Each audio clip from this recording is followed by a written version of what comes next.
নমস্কার বন্ধুরা, welcome to my channel SB explorer. তো বন্ধুরা, সকলকে জানাই শুভ সকাল।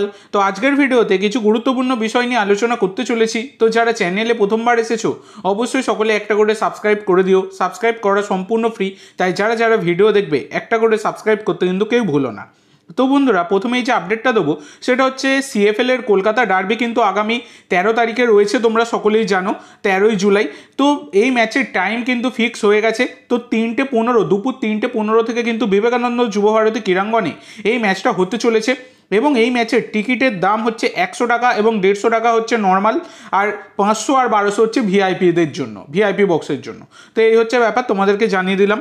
এরপরে তোমাদের যেটা জানাবো সেটা হচ্ছে, তোমরা অনেকেই জিজ্ঞাসা করছিলে যে দাদা মোহনবাগানে কি তাহলে সাদেকু থেকেই যাচ্ছে। তো দেখো বন্ধুরা, এখনও অবধি কিন্তু সাদেকুর ভবিষ্যৎ অনিশ্চিত, সেটা কার্যত তোমরা বলতেই পারো।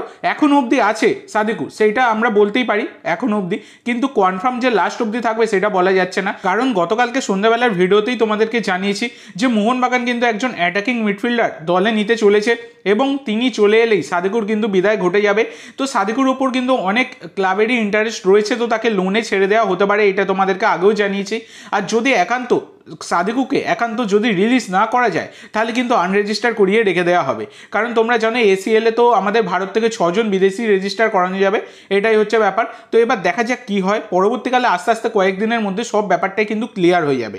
তো ওয়েট করে থাকো, সব কিছুই আপডেট পেয়ে যাবে। এরপরে তোমাদের যে আপডেটটা দিতে চলেছি সেটা হচ্ছে মোহনবাগানের প্রাক্তন চ্যাম্পিয়ন কোচ অ্যান্টোনিও লোপেজ হাবাসকে নিয়ে। তো বন্ধুরা, তোমরা ইতিমধ্যে সকলেই জানো যে অ্যান্টোনিও লোপেজ হাবাস তিনি কিন্তু জাতীয় দলের কোচ হওয়ার জন্য অ্যাপ্লিকেশন জমা দিয়েছে।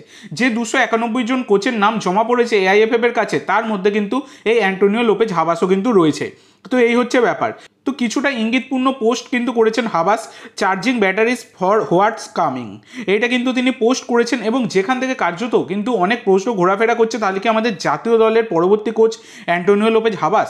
তো দেখো বন্ধুরা, এতে যদি অ্যান্টোনিও লোপেজ হাবাসকে জাতীয় দলের কোচ করাও হয়, এতে কিন্তু অবাক হওয়ার কিছু থাকবে না। কারণ ব্যাপারটা হচ্ছে অ্যান্টোনিও লোপেজ হাবাসের সাথে তোমরা জানো বন্ধুরা, যখন লিগ সিল চ্যাম্পিয়ন হয় মোহনবাগান, তখন কিন্তু অনেকক্ষণ কথাবার্তা বলছিলেন কল্যাণ চৌবে। তো সেখান থেকেও একটা ইঙ্গিত কিন্তু পাওয়া যাচ্ছিল। তবে দেখা যাক, সব ইঙ্গিতে সবসময় সমান হয় না। তবে অনেকেই তোমরা জিজ্ঞাসা করছিলে যে এই ইঙ্গিতপূর্ণ পোস্টের মানে কি, এর আগেও হাবাস একটা ইঙ্গিত দিয়েছিলেন।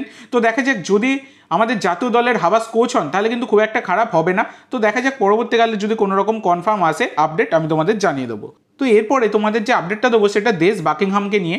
তো বন্ধুরা, তোমরা জানো দেশ বাকিংহাম আগের সিজনে তিনি কিন্তু মাঝপথে মুম্বাই সিটি এফসির দায়িত্ব ছেড়ে অক্সফোর্ড সিটি এফসিতে যোগ দেন। তবে বর্তমানে যে আপডেটটা পাওয়া যাচ্ছে, এই দেশ বাকিংহাম তিনি কিন্তু ওয়েলস ন্যাশনাল টিমের হেড কোচ হওয়ার জন্য রেসে লিড করছে। মানে যে সমস্ত প্রোফাইলগুলো জমা পড়েছে তার মধ্যে কিন্তু এই দেশ বাকিংহাম তিনি কিন্তু লিড করছে। যদি সব কিছু ঠিকঠাক থাকে, দেশ বাকিংহাম তিনি কিন্তু ওয়েলস ন্যাশনাল টিমের হেড কোচ হতে চলেছেন, এই রকমই খবর রয়েছে।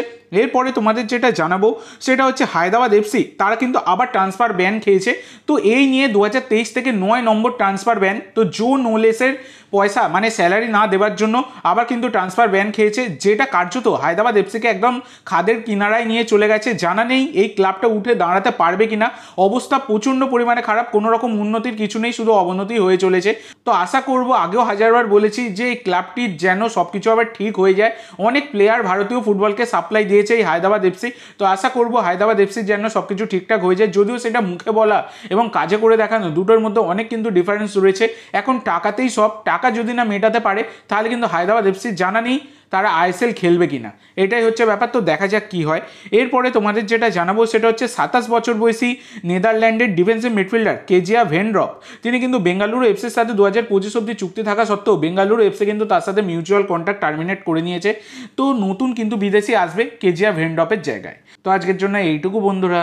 ভিডিওটি ভালো লাগলে অবশ্যই লাইক করো, শেয়ার করো। আমার চ্যানেলে প্রথমবার এসে থাকলে চ্যানেলটি সাবস্ক্রাইব করো আর কমেন্ট করে জানাও ভিডিওটি কেমন লাগলো। ধন্যবাদ।